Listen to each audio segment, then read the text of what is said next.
Hello and welcome to the United Community Channel. My name is Jack. This is your latest Manchester United news. And it's been an interesting day in terms of Manchester United. And not an awful lot to do with the transfer front, but a lot to do with the likes of Sir Jim Ratcliffe and the takeover of Manchester United and his plans for the future. So we're going to talk about that. He has been speaking with a number of different Manchester United supporters clubs. Must has been one of them, and there's been people speaking to the Athletic about it. So we're going to talk about that. All positives, which is good. We're also going to talk about the failed bid of Qatar, because some very interesting reports coming out suggesting that it was never really a serious bid. They never really showed the real intent in terms of offering the amount of money that was required. So we'll speak about that as well. The Glazers are back to their old tricks and they're lumping more debt onto Manchester United. It has been reported that the sale process cost about €31 million that the Rain Group, who overseen it, charged, and the Glazers didn't put their hand in their own pocket, and they actually put that onto the club. Scumbags. So we'll talk about that as well. We're also going to talk a little bit transfer news as well. There's been, I suppose, one or two people talking about Karim Benzema, the updates. Is he potentially looking to, make a move in January? We'll talk about that a little bit as well. Of course, we couldn't leave a transfer talk show without talking about Anthony Martial. Some interesting updates on that also. And a little bit of a positive update in relation to a centre-back that we've been linked with in the past few days. But as always, guys, please smash a like on the video. Hit subscribe if you're new. And anybody that's listening back to this on Spotify, please do give us a 5-star review and hit the follow button as well. It's much appreciated, as always. But look, we're going to jump straight into it. And we're going to talk first and foremost about Jim Ratcliffe. He has been meeting with fan groups over the past few days, week or so maybe. And it's all positive. It really is. Some of the people in attendance have been speaking to journalists and talking about how happy they are coming away from the meeting with him. And the Athletic done a report on it today, and we've got a few snippets coming out of it as well. First one says, Ineos want to fix the sporting side of things first and foremost. Sir Dave Brailsford was very focused at the meeting. He's trying to create an elite culture. Jean-Claude Blanc said less. He listened. He was friendly and social. It goes on then to say, a person present at the meeting with Ineos said about Jim Ratcliffe, he's quite blunt. He was limited in what he could say, but all he said was, we are here and we're going to stay here. Also, he goes on to say, another person present at the meeting, they alluded to the fact that they've spent the last year researching Manchester United, our history, what worked and what didn't. So, I mean, positive from the outset, you would have to say. And I think it's... I suppose they're getting the basics right more than anything else. They're getting, I suppose, a feel for what the club is, where it needs to go, I suppose what the fans want, what the fans expect, the style of football, the high expectations, so on and so forth. And I think it's a bare minimum that should be expected. And obviously we haven't got that for so long in terms of the Glazers. So any small bit of positive stories coming out about Jim Ratcliffe and anything around his involvement with Manchester United is going to be seen, by Manchester United fans as, oh my God, what an unbelievable goal. Blackpool just scored. Sorry, I'm watching the FA Cup. But yeah, I mean, the slightest little positive story, Manchester United fans are really going to just grasp and hold on to here because, and rightly so, we've got nearly 20 years now of absolute misery underneath the Glazers. And when we do see some positive, I suppose positive stories and positive, chats and just the right things being done, it really, really is something that is going to endear the Manchester United fan base to Sir Jim Ratcliffe. It goes on to say Brailsford was very impressed in his analysis, was very impressive in his analysis. He spoke at length about the desire to learn from history and draw on the unique elements of Manchester United's success from past eras as we move forward. And look, we spoke about Brailsford before, didn't we? And this guy, is all about marginal gains.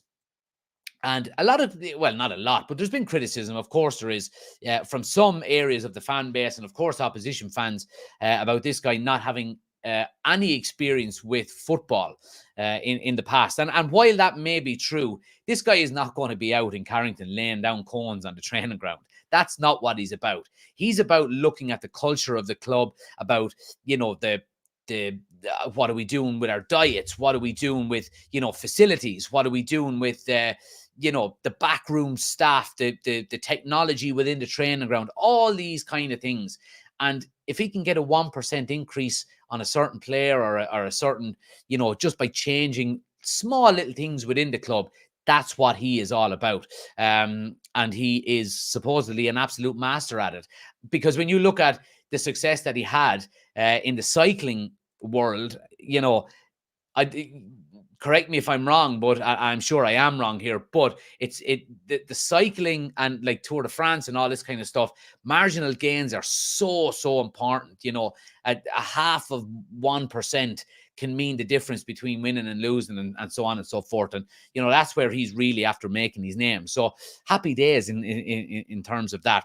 Let's see what people are saying here. Ben says, all positive moves done more than the Glazers already. Absolutely. Danny says, all positives is good instead of all negatives. Sir Jim Radcliffe could do a great job here. Let's hope the Glazers stay out of his way and let him rebuild the club. Absolutely spot on. Hopefully positivity off the pitch might bring it onto the pitch as well. Well, it's interesting that you say that, Niall, because, the report goes on to say not necessarily Ineos want to not necessarily sign Galactics and big names, but exciting and dynamic players. They want to combine this with strong leadership that has a vision and purpose from the managers and the captains. Everything was very exciting. So we're talking about on the pitch there. Obviously, the transfer market is a huge area that you have to get right within a football club, especially the size of Manchester United. And this all sounds very good to me. The last thing I would like to see, I really have to be honest here. The last thing I would like to see is us to go out and sign, Mbappe and fucking, just spend massive money on mercenaries. I think we can really, if we do it correctly, we can get that balance right between, getting in high quality, proven players and young, hungry talent, and I think if you can get that balance right, develop the young talent into, potential stars. Like we said, you don't have to sell on players at Manchester United to make a profit, because we generate a really good one without having to sell players. A lot of the other clubs that base their model around this, your Borussia Dortmunds, your, even in England, your likes of your Brighton, Southamptons in the past, they got players in on their first and second contracts with massive potential, improved them, and then sold them on for massive profits. And that was their whole business plan. Another person who met with Ineos said it was so different from anything we've heard from the Glazers. He said football first, decision making based on what will bring sporting success, not which will generate income.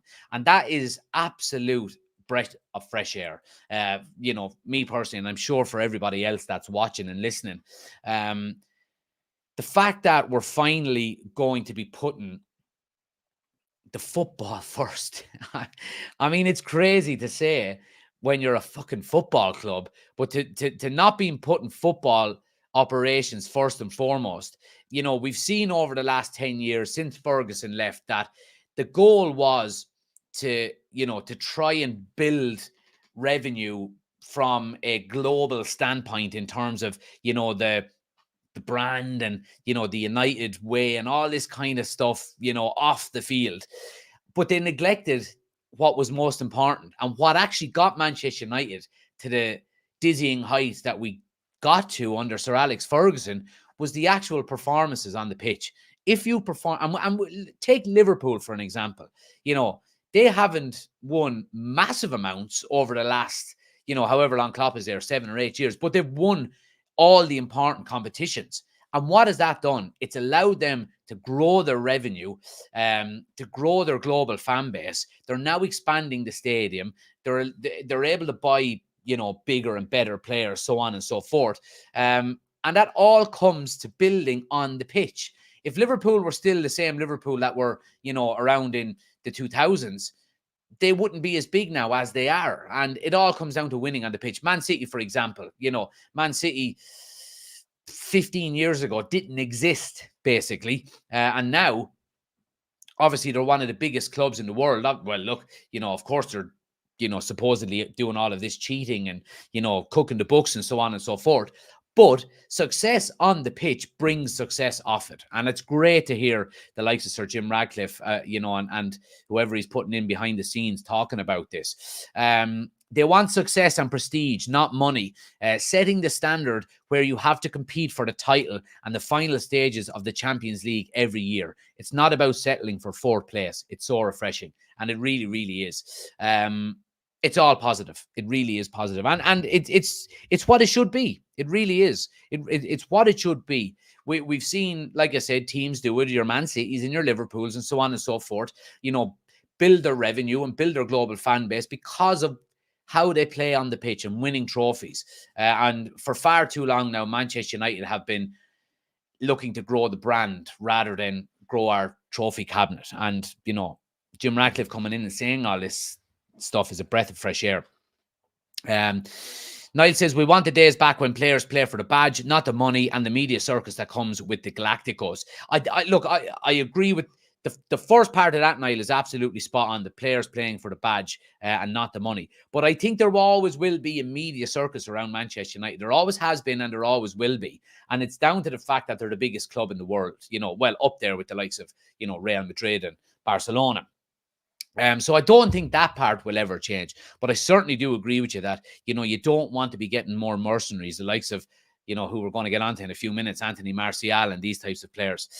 Reece says the fact he's talked to Eric Ten Hag and the players more in what are in the past month, more than the Glazers since the takeover, that's mental. Martin is in. Good to see you, Martin. We're having a positive night. Don't bring down the mood, says Niall. Is it not a good thing if you get a better manager? We've got a good manager, I believe. He's just been working with absolute numpties on the board and owners and so on and so forth. Now, look, if I've said from day one with Eric Ten Hag, ever since Sir Jim Ratcliffe was announced, I want Eric Ten Hag to be given the opportunity to go on and, see what he can do under a football director, a sporting director, Jim Ratcliffe and all of this new stuff that's coming in. And if in 12 months' time, if this time next year, we're still struggling under him, he's still not getting the right results, then I'll go, okay, it's time to move on from him. But I want to see what he can do under this new structure that's coming in. But yeah, I mean, look, final few bits of the report here. JD Deitch says from Man United Supporters Trust says, I'm no fan of the Glazers. They never gave us the opportunity to talk. These people are saying the right things. They're saying that there's nothing off the table. Let's fucking go then. I'm not going to wait until I'm 72 for the next chance. And I think that's how an awful lot of Manchester United fans feel. And yeah, it's relieving. It really is. Now, look, it doesn't mean guaranteed success. It doesn't. We could easily, Jim Ratcliffe could come in and do all the right things and, it mightn't go right. And there is a strong possibility that may happen. But I think we have to be patient as fans. We really do. It's not going to happen overnight. But, I mean, go back to what Ralph Rangnick said. It doesn't have to take 3-4 years, to change a squad and change everything about a club. He said it can happen relatively quickly, but it does have to start from the top down. And, we've seen that with, Ratcliffe coming in. He wants to put in the right people behind the scenes, Sir Dave Brailsford, Jean-Claude Blanc, then the director of football, whether that be, I was going to say Phil Mitchell, can't think of his second name, or Dan Ashworth, whoever it may be. I think if we can do that, start setting standards from the top, it'll trickle its way down into the the remainder of the club, which is brilliant. Let me get a glass of water here. I was playing a soccer match myself an hour ago and I'm gasping.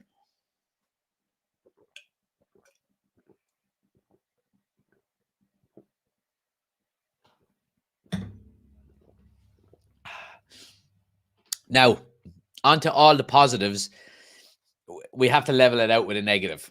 We just do. And these two pricks, I tell you, I just put it up on the screen because it just does my absolute head in. So basically, Manchester United obviously was up for sale by the Glazers, and the Rain Group were tasked with selling the club, finding bidders, so on and so forth, and they were employed by the Glazers to get it done. The bill came to $31.5 million, and Manchester United paid that to the Rain Group, the bank mandated by the Glazers for the sale process. All costs, including their expenses, will be paid by Manchester United and not the Glazer family. So basically, the Glazers want to sell our club, or, well, technically their club, and they're going to charge Manchester United basically to sell itself. That's basically what's going on here. They are absolute scum. So they are. Every last ounce of energy in my body goes towards hating these fuckers right now. It really does. And, you know, they wanted to sell the club. They decided to sell it, but now it's going to be lumped back onto the club. And this will affect us in terms of, revenue, in terms of financial fair play. You can only spend what you earn, and you've got to balance the books and so on and so forth. This has gone down as a negative against us. It's basically like having a $31.5 million transfer fee for a potential player taken away. That's basically what it is. They're absolute leeches. So they are. And the sooner Jim Ratcliffe comes in and takes over as much as he possibly can, the better, because these guys they just do my absolute head in. I'm not going to spend any more time on it because I'd only get annoyed. Ben says, are you shocked about that? I'm not. No, I'm not shocked at all. I am absolutely not shocked at all. Niall says, bees bleeding the club dry. Yeah, absolutely. Absolutely. I mean, it's absolutely shocking. So it is. It really is. I want to move it on, guys. And I want to talk. Sorry, Danny is there. He says, the Glazers had no interest or intention of selling the club. They were just wasting everyone's time to get us back to the top. The Glazers have to go. They're bleeding the club dry. Well, we've taken the first step. Jim Ratcliffe has said before that buying 25% is not the end goal for him. So we just got to be patient. We got to be patient. But we've got a really positive first step with Jim Ratcliffe. If Jim Ratcliffe was coming in and the Glazers were still the ones making the decisions about the football inside, I would be really, really annoyed. But the fact that he's coming in and he's taking control of that, then grand. And let the revenue and the brand building and all that nonsense take care of itself in the background. But anyway, guys, I want to move it on. And I want to talk about Qatar, because obviously we do know that Sir Jim Ratcliffe, his main rival for owning Manchester United was Qatar and Sheikh Jassim, and the failed takeover bid. And there's been a big report today about it. A lot of people talking. Ben Jacobs has been saying Sheikh Jassim formally withdrew on October the 15th, 2023. The Qatar bid consistently failed to provide customary financing commitment letters throughout, and there is no mention of pledged investment. Several sources close to the sale had said repeatedly that the reality of Qatar's offer did not match the PR. So basically, Qatar, I don't understand what was going on here, to be quite honest with you. I don't think we ever will. But basically what was going on, I still don't know if this guy is even a real person. We've never seen him on camera. We've never, heard him speak. It's all been through an intermediary that he released all of his, statements and what he wants to do with the club, so on and so forth. But it seems to be a bit of a bit smoke and mirrors now at the moment. Other reports are suggesting in the Securities and Exchange Commission filing, it is revealed that the Qataris never came close to an offer that would have had been acceptable. The final offer would not even have been legally acceptable. Sheikh Jassim's bid failed to provide proof of funding despite numerous repeated requests from Manchester United. James Ducker goes on to say then, Manchester United also told Sheikh Jassim last year on May 22 that a deal worth 35 and 25 cents per share would be considered. It would have valued the club at 4.55 billion, which was well within the price range that he was saying he was willing to pay for the club. So a very strange one. Again, it's hard to know whether these guys were actually serious about Manchester United or whether it was a PR stunt. For what reason, I don't know. Is it something that maybe they were testing the waters about potentially trying to buy a Premier League club without the full intention of buying Manchester United, and then maybe if another cheaper club comes up in another year or two, that is the end goal for them. I'm not 100% sure. It did look a little bit suspicious, the fact that we never really heard anything from them. With Jim Ratcliffe, he visited Old Trafford. Obviously, there was NDAs signed, non-disclosure agreements signed by, I think, 26 or 27 different parties who potentially had an interest in investing in Manchester United. So we'll never really know what the final outcome the Qataris wanted was, and I think, Blackpool are after coming from behind. It's 2-2. Forrester after throwing it away 12 minutes to go. It's a really good game. Sorry, I'm trying to keep an eye on it. But yeah, it's hard to know the end game of the Qataris and what they really wanted. It was a lot of not a lot. There was very few statements released from them. We've seen Jim Ratcliffe, he visited Old Trafford, and it seemed like the more personal touch. And obviously the majority of fans, me included, wanted a full sale. And the only full sale was Qatar, because we wanted the Glazers out. I think a lot of people would have thought differently. If Jim Ratcliffe was offering to buy the full club, I think a lot of people would probably have gravitated towards him. And we're seeing an awful lot now with financial fair play that having this unlimited oil money doesn't allow you to spend huge amounts. Manchester United are one of the highest grossing clubs in the world. And we're struggling to pay a £15 million release clause for a Bundesliga striker. So financial fair play is a real thing. We've seen it with Newcastle now as well. Newcastle have their owners have basically got unlimited funds, and they're not able to spend the kind of money that they want. And they're even talking about selling players. Bruno Guimaraes, Isaac have all been touted as potential departures from Newcastle because of financial fair play and the fact that they need to balance the books. So I think Qatar coming in, while it would have been fantastic to get the Glazers fully gone from the club, I don't think it would have been a massive bonus with the money we already have, because, him coming in, he's not going to be able to pump one. Now, we probably would have got a new Old Trafford and, maybe a new training ground in a few years, and that would have been a real bonus there. But I think in terms of being able to spend money in the transfer market with financial fair play, I don't really see a huge improvement or a huge addition, from Qatar that Sir Jim Ratcliffe is already offering. You know what I mean?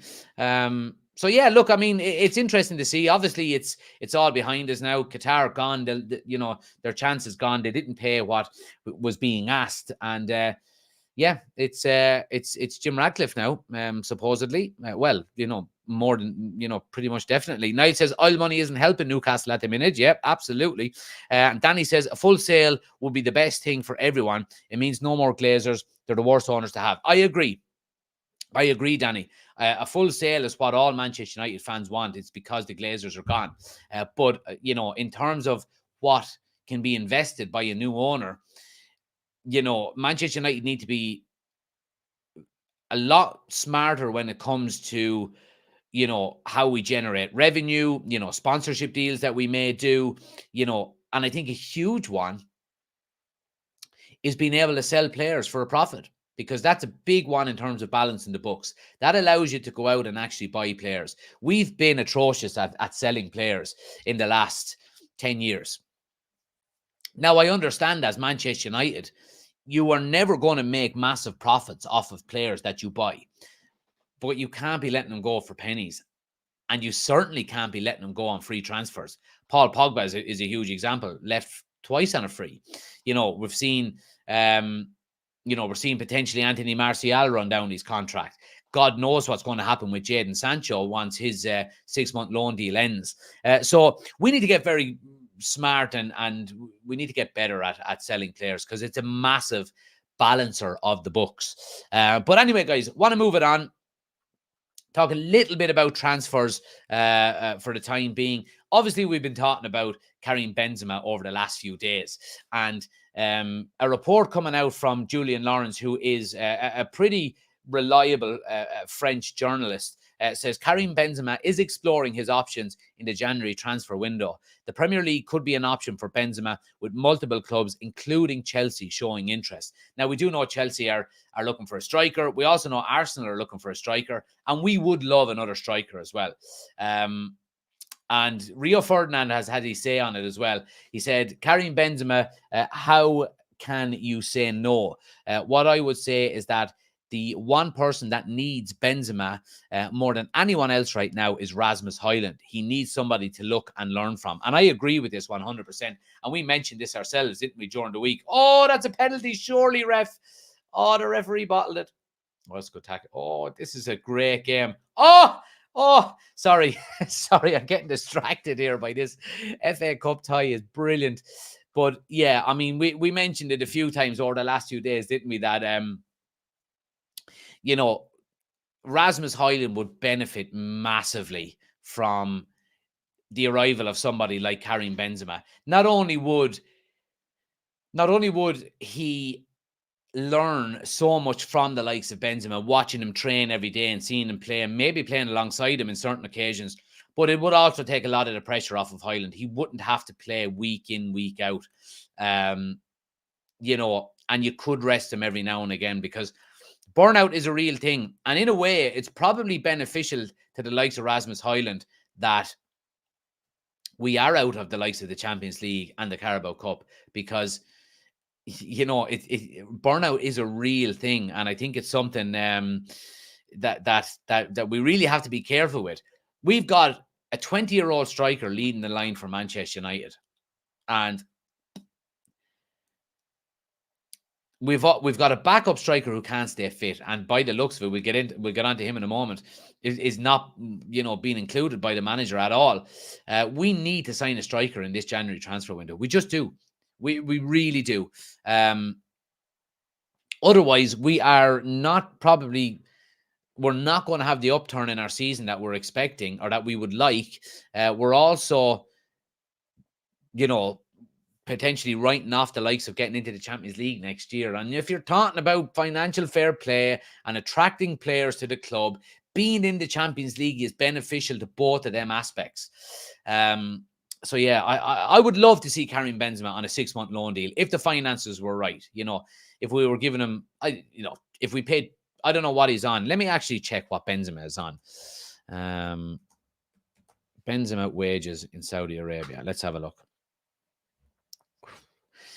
He will be paid 100 million euros per season. Jesus Christ.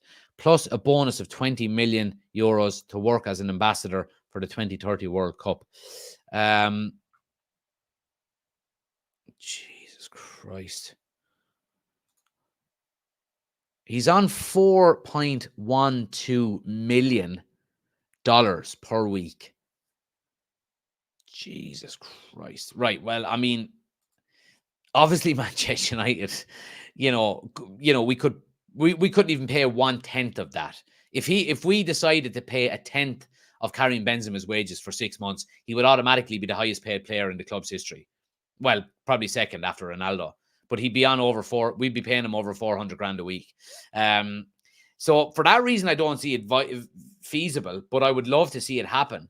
But Fabrizio Romano has thrown some cold water on it again. He said there is nothing between Karim Benzema and Manchester United or any other club as of today. El Ittihad has no plans to give the green light for his departure this month. So yeah, I mean, it's a bit up and down. Some reports are suggesting yes, some reports are suggesting no. Typical transfer window. We'll just have to see what happens. I would love to see him play for 6 months at Manchester United. I don't want us to pay silly wages for it. If it means, you know, we have to pay 400 grand a week for him, I would say no thanks. You know, see you later, alligator. And I don't see why a Saudi Arabian club would let him go on loan for 6 months and pay him probably 4 million a week still, you know, just to not be at the club. It wouldn't make sense from a financial standpoint. Niall says, watch along / new show. It's the new hybrid show. It certainly is so far. Danny says, Benzema would be a great player to bring in, especially for Rasmus. Look at everything he done in his career. That would be a great player to look up to. And it's not the last time, it's not the first time we've been linked with him. He was very close to signing for United, I think in 2009 when Ferguson was there. He tried to get him when he played in France. Reece says, I didn't really want Benzema because I thought he'd never think who it, but since he's looking at it, I don't mind. Yeah, so look, it would be interesting to see what happens with Benzema and if it even is viable. I want to talk about a current striker that we've got at the moment, and we've been speaking about him an awful lot over the last few days and weeks, and that's Tony Marshall, who came from France. 50 million. He had no chance. Breaking news, Anthony Martial has been told to train on his own to improve his fitness before Erik ten Hag will consider picking him for Manchester United. Martial is not injured, but not deemed fit enough to train with his teammates. This is huge. This is huge. This is a kind of a Jadon Sancho-esque, not before everything went bad for Sancho, but when Ten Hag sent him away to train in Holland. I think Erik ten Hag has had enough of Anthony Martial. I think it's quite clear. He's been saying for the last 3 or 4 weeks that he's been ill. That's why he hasn't been involved in the squad. And you know, the fact now, if this is to be believed, now, you know, obviously we do have to take it with a pinch of salt. It's coming from Matt Hughes in the Daily Mail. Daily Mail is not, the New York Times by any stretch of the imagination. But if it's to be believed, it just sounds like Erik ten Hag has had enough of him. Now, I think it would be very silly of Erik ten Hag just to, completely sever ties with him because we may need him as backup at some point throughout the season. So, yeah, look, I think Anthony Martial needs to go. The sooner he goes, the better. But I think the more heated probably it gets between the club and Anthony Martial, maybe the more he'll just go, I'm not fucking leaving, like the Wolf of Wall Street said. But you just wouldn't know with Anthony Martial. There has been reports today as well suggesting that Galatasaray have entered the race to try and sign him. There is an awful lot of interest for him. But it all comes down to whether the player is willing to leave in this window or not, because he's on money that he will not get anywhere else. So is he going to see out his contract, getting these high wages off of Manchester United, and then maybe getting a big sign-on fee for a new club because they don't have to pay a transfer fee in the summer? That remains to be seen. I want him gone. One of the most underwhelming signings we've had in the post-Ferguson era, in my opinion. Little bit of positivity to finish up, guys, in relation to a potential signing at the other end of the field. And we spoke about De Ligt over the past few days and the potential signing of him, whether it could be done or not. And reports today have suggested that Manchester United have received a boost in their pursuit of the player. This is coming from, again, the Daily Mail, so a pinch of salt, like we always said. I should just do that every time I'm reading that and from the Daily Mail. Manchester United could be set to profit from the estranged relationship between Bayern Munich manager Thomas Tuchel and centre-back Matthias de Ligt. The Daily Mail relays reports from Germany which suggest the situation at the Allianz Arena is tense for the Dutch player. Despite Bayern having paid 68 million for De Ligt 18 months ago, the centre-back has fallen down the pecking order under Tuchel. The German manager has preferred a partnership of Upamecano and Kim Min-jae this season, with the Ajax Academy graduate only playing 525 minutes in all competitions. A knee injury sustained in November, which we spoke about the other day, has played some part in these reduced minutes, but Tuchel appears settled on his favourite pairing. This is believed to have led to a breakdown in relationship between Tuchel and De Ligt, with one report even revealing the centre-back had stormed out of the stadium on match day without speaking to anyone following Bayern's 4-3 win over United in September. This may have opened the door for a player Erik ten Hag is reported to be very interested in signing. It's no secret ten Hag's side have struggled defensively this season, and a centre-back is on the cards. Yeah. Again, look, this is something that's probably, well, it's something that most definitely is going to happen in the summer, more so in this transfer window. I would take him. Some negatives in that report, if they are to be believed as well, storming out the stadium because he wasn't playing. I mean, I just don't understand some players anymore, that if they don't play, what they do is they storm out and they leave and they throw their ties out of the pram, rather than just putting their head down and working hard, And you have to say, as much criticism as he's after getting throughout his United career, Harry Maguire is one of the players that actually put his head down and worked. And fair play to him. But I think, I know Manchester United are desperate for a centre-back, and I think it's something that we could look at. We have been linked with a number of quality centre-backs, and I'm pretty certain we are going to get one, more than likely in the summer, more so in this transfer window. But we do need to really shore up that back line. It remains to be seen whether Varane is going to sign a new contract with United on reduced terms. We know Harry Maguire is, or was at least, surplus to requirements last summer. And I think that could be the case again if we do go and get a new centre-back. We've got Lindelof there that, he's after extending his contract by a year. Does that mean we're going to move him on for some money this summer? It may be the case. Because, again, you don't want to be losing players for free and letting their contracts run down. So I do think a centre-back is going to be on the cards for Manchester United. Niall says, listening to Ivan Toney interview today, he sounded like he would take a January move if it comes. Going to cost too much for us in January. I don't think we'd even be able to afford him in the summer, Niall, to be honest with you. If you're talking 100 million, then I think that puts Man United out of the running for him. I really do. Danny says, I cannot wait for Anthony Martial to go. He's useless and has a bad negative attitude. Plus, he's all about the money. Let's hope United aren't stupid enough to give him a new deal. No, they won't. That's pretty much been set in stone. He will not get a new contract. He also says Martinez and De Ligt will be some partnership at the back. He might cost 50, 60 million, but he is well worth it. Let's hope we can get him. Yeah, look, I think 50 to 60 million on a player of his stature, that has got his experience, I think would be a good bargain. Or not a good bargain, but would be a good price. It wouldn't be a bargain. It would be about right. I would have slight concerns over his knee injury. He's had 2 of the same knee injuries in about 18 months. So that's something I would take, into, consideration quite strongly. But I think he would be a very, very good signing for Manchester United. Guys, I appreciate everybody watching. Please smash a like on the video if you haven't done so. Hit subscribe as well. If you do miss any of these shows, I do upload them onto Spotify as well.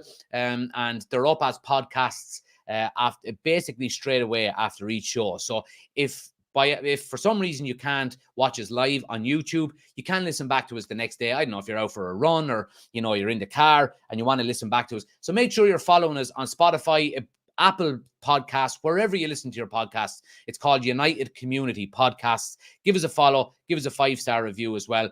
And all of these new shows go up straight away so you can listen to them the following day. I'll be back again tomorrow night, guys. We'll be back from 8 o'clock tomorrow night, not 9. It's always 8 o'clock, but I had a game myself tonight, so I had to push back the start time. Appreciate you watching. Smash the like button, hit subscribe, and I will chat to you tomorrow. Have a good evening. Take it easy.